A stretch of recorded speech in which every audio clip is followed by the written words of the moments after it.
Olá pessoal, aqui é Pessoal nas Redes, né? Esse programa promete, por isso curta, compartilhe, siga as nossas redes.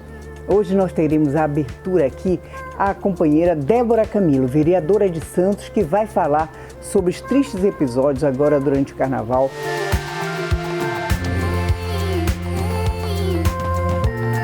Então nós estamos aqui com você, querida Débora Camilo, né? Uma jovem, negra, mulher, guerreira, mãe e avó, tá? Avó. Débora, querida, primeiro é um prazer estar aqui contigo. O prazer é meu, velho.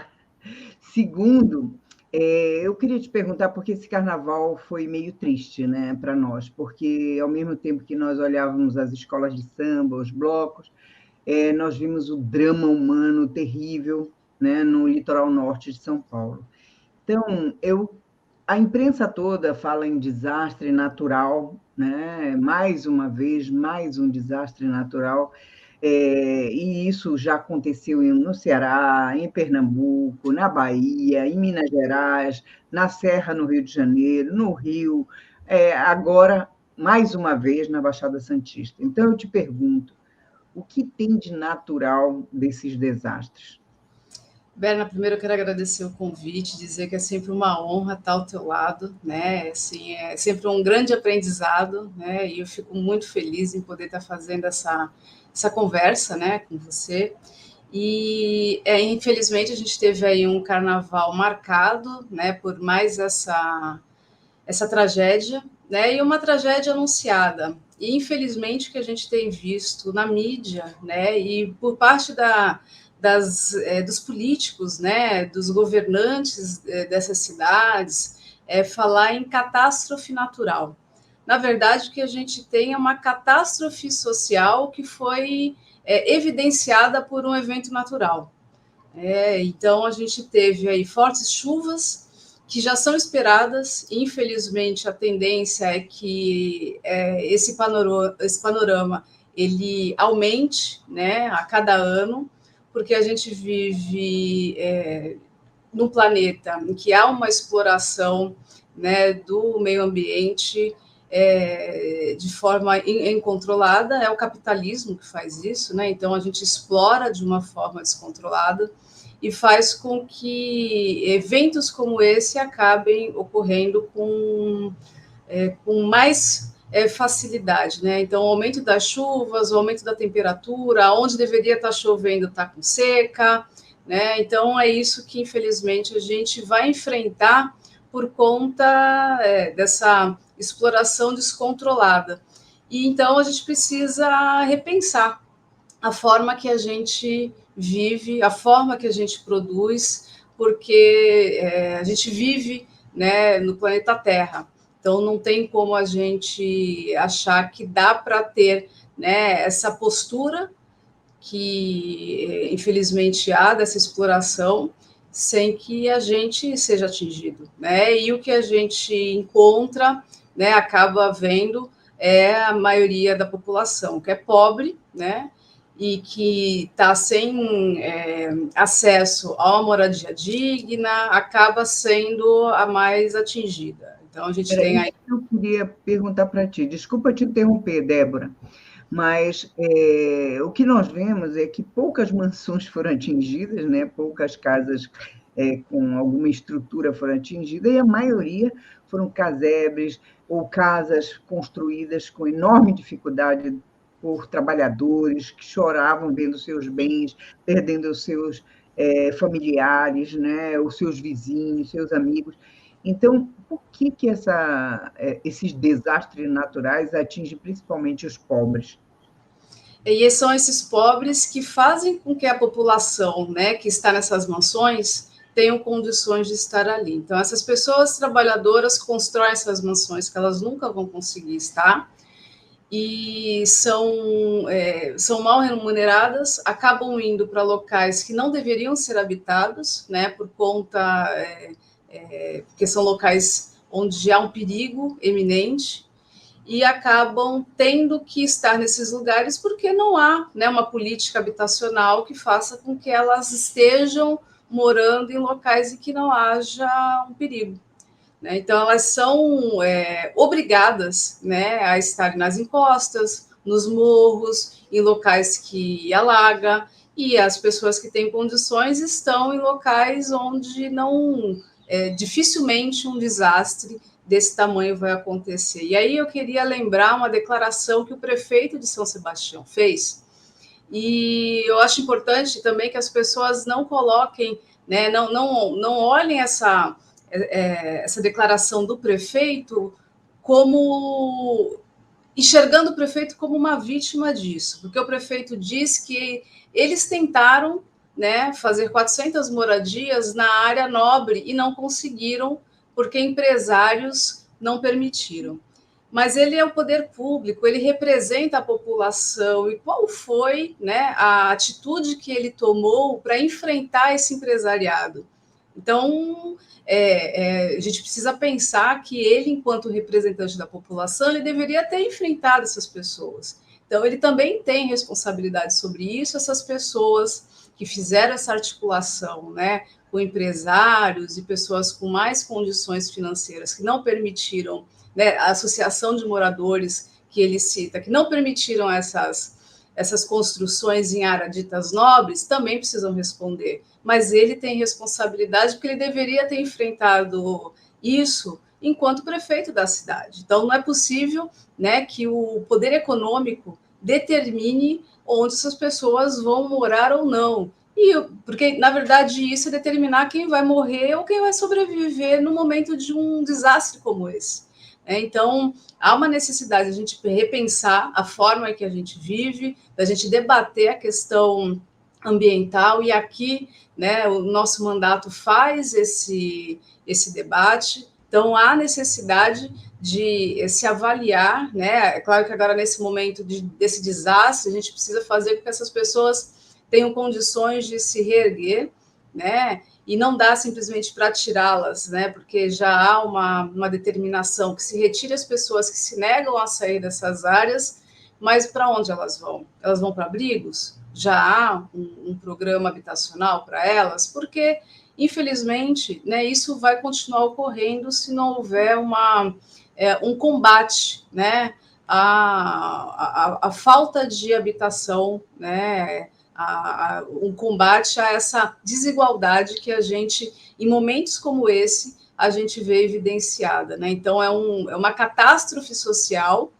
né, que já existe e que acaba sendo evidenciada por conta de um fenômeno da natureza, mas também um fenômeno esse que é provocado por conta dessa exploração do meio ambiente, que a gente precisa repensar a forma que a gente vive aqui na nossa sociedade. Valeu, Débora, obrigada, né? Um beijo grande aí para vocês. Eu que agradeço, um beijo. Pessoal, neste bloco nós teremos aqui a companheira Sâmia Bonfim, falando sobre o parlamento, em particular sobre a reforma tributária, o que a gente ganha e o que a gente perde nessa proposta no Congresso Nacional.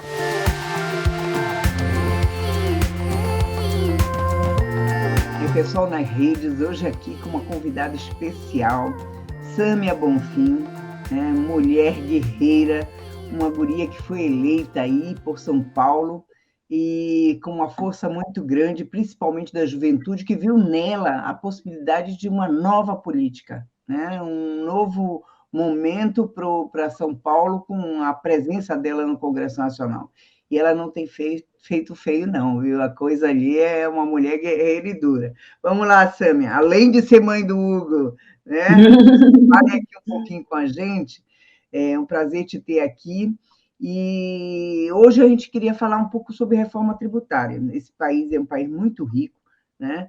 Infelizmente, tem mecanismos legais que garantem, né, a injustiça social, porque o povo nosso vive na miséria, numa concentração de renda brutal e imoral, né? E parte dela, né, é a injustiça fiscal. Então, queria que tu falasse um pouco para a gente, porque pouco está se comentando sobre essa reforma tributária que vai haver, que está rolando no Congresso. Bom, Berna, obrigada pelo convite, também pelas palavras, pelos elogios. Fundamental essa iniciativa, né, de dialogar sobre temas tão fundamentais da sociedade, e você disse bem, assim, a reforma tributária, ela é, se não a principal, sem dúvida, uma das principais agendas do governo para esse ano. Acho que é uma das principais tarefas desses próximos 4 anos, porque tem uma pressão muito grande de alguns setores, em especial da indústria ou mesmo do setor de serviços, para discutir um novo modelo tributário no Brasil. E por que eu destaquei indústria e serviços? Porque não necessariamente o rumo que a reforma vem sendo tomada, ou a discussão em torno dela, atende aos interesses da população, principalmente da população mais pobre. O sistema tributário atual no Brasil, ele não só reforça as desigualdades, como alguns analistas dizem, pode ser o principal instrumento de reforço de desigualdades no Brasil, porque é um sistema regressivo, que na prática significa quem é mais pobre paga mais imposto, quem é mais rico paga menos imposto. Seja porque as faixas de imposto de renda, por exemplo, elas se encerram numa faixa em que há poucas pessoas que ganham muito mais dinheiro acima dela, mas porque a grande maioria das pessoas brasileiras estão nas 2 primeiras faixas de cobrança de imposto de renda. Mas também por um segundo aspecto, tem gente que concentra muito patrimônio, concentra muita renda e não é taxado à altura para isso. Só que essa discussão, né, de como modificar essa lógica de tributação regressiva não necessariamente vai ser feita se depender do lobby dos setores ligados à indústria, aos grandes setores do comércio. Precisa ser feito pela gente, a sociedade brasileira precisa se apropriar disso.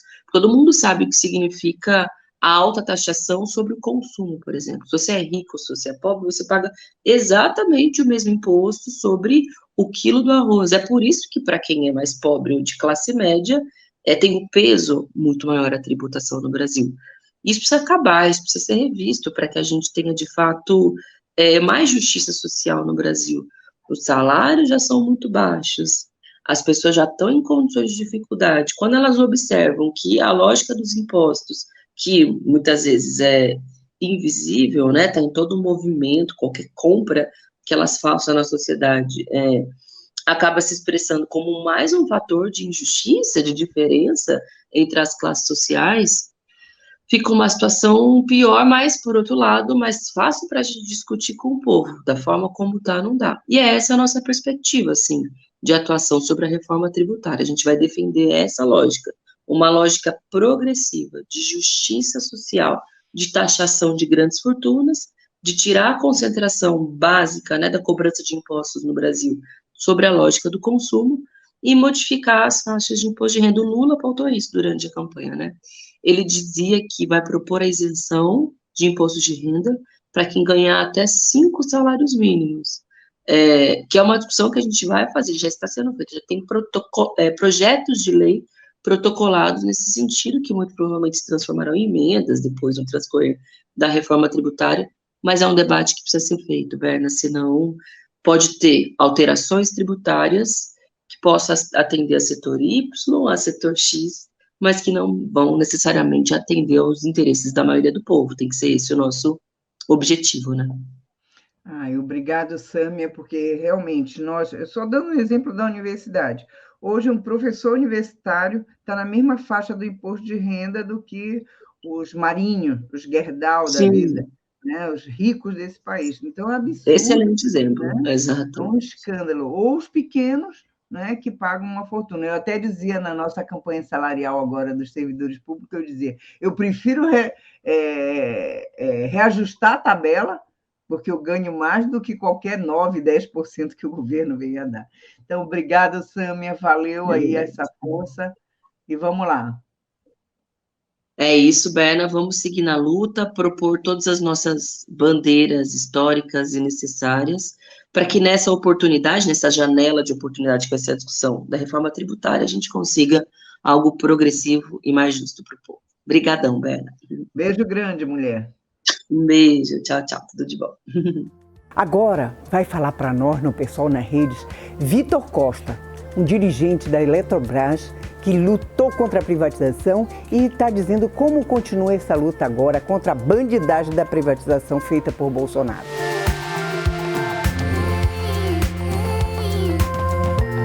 O Vitor é um guerreiro na luta pela Eletrobras e está aqui com a gente hoje. Ele é representante, tanto o diretor da Associação dos Empregados de Furnas, mas também do Coletivo Nacional dos Eletricitários. Então, é um prazer te ter aqui, Vitor. E eu já vou emendando logo a pergunta. Quais os próximos passos da luta dos eletricitários para a gente reverter essa privatização? Bom, assim que aconteceu a privatização da Eletrobras em junho de 2022, o Coletivo Nacional dos Eletricitários se articulou em consolidação de forças de 34 sindicatos, 7 federações e 4 associações para fazer uma organização que pudesse buscar o chamado caminho de volta, uma reestatização que é inédita no Brasil, mas que avaliamos que seria possível por 2 questões. Com a privatização da Eletrobras, a União, o Brasil, o Estado brasileiro mantém ainda quase 43% do controle da empresa.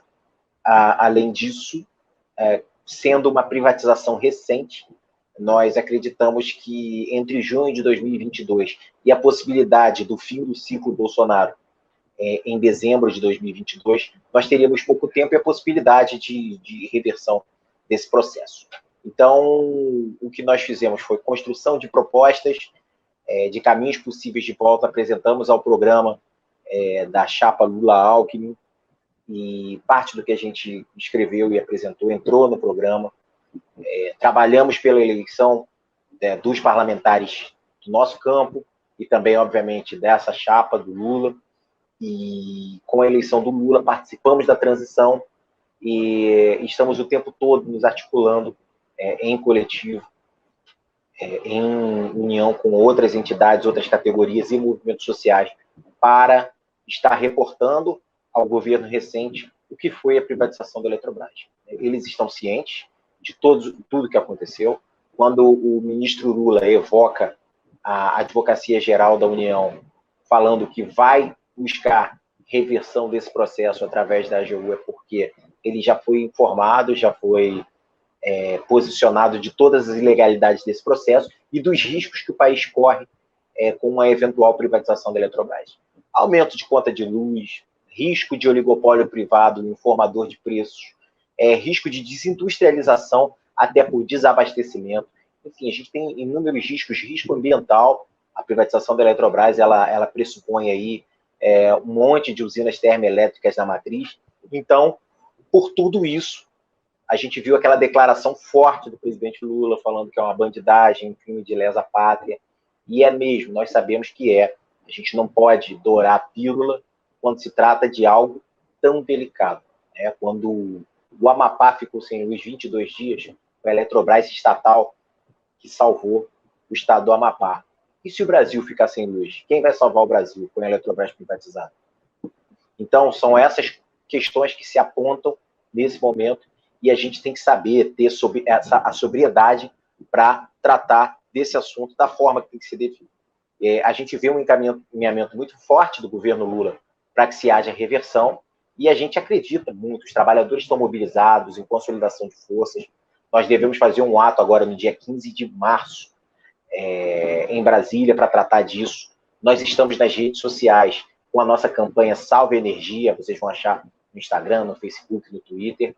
Então, é importante saber, nós estamos organizados, nós temos um projeto para fazer o caminho de volta, e a gente tem a fé que isso só está começando, e temos plenas condições de fazer com que isso aconteça. Mas, para isso, é sempre importante, Bernadette, lembrar que aqueles que nos assistem precisam apoiar essa luta. A luta pela reestatização da Eletrobras, ela não é uma luta corporativa.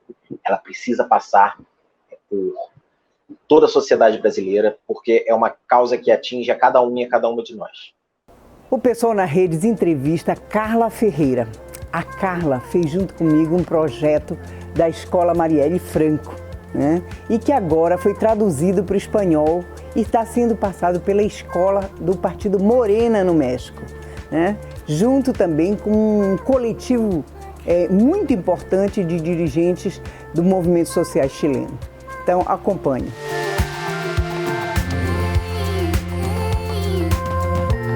Olá, aqui é o Pessoal nas Redes, hoje com um tema muito importante para nós da esquerda, né, que é a formação política dos quadros. Nós estamos aqui com a professora Carla Ferreira, além de uma guerreira pela educação da esquerda, de militantes de esquerda e da Universidade Federal do Rio de Janeiro, né, a Carla é uma amiga muito próxima que fizemos parte de uma experiência que foi a Escola Marielle Franco, né? Então, Carla, eu queria já ir direto ao assunto. Formação de quadros é coisa séria, ainda mais numa conjuntura tão complexa como nós estamos vivendo hoje em nível internacional e nacional. Nós fizemos uma experiência que foi a Escola Marielle Franco, no PSOL, onde participaram vários filiados mesmo, professores filiados, gente da academia que pesquisa, que está aí no dia a dia, colocando o seu conhecimento, né, a serviço dessa formação da militância na Escola Marielle Franco. Né? Gente como Ricardo Antunes, né? Gente como Virgínia Fontes, que ainda que não seja do PSOL, foi uma simpatizante da causa, da formação, sempre está aí na formação do MST, de movimentos sociais, e também na escola. E Leotério Prado, que abriu nosso curso do Capital durante 3 meses durante a pandemia, que teve 2 edições, e agora está sendo traduzido para o espanhol. Mas também tivemos Roberto Ler, Matias Lúcio, Flávio Miranda, né? Muita gente que queria colocar esse seu conhecimento a serviço da formação. Me conta esse sucesso do curso que agora em espanhol está para toda a América Latina, né? Impulsionado aí junto com os companheiros da Morena, dos movimentos sociais chilenos, né? Me conta como é essa experiência que começou essa semana.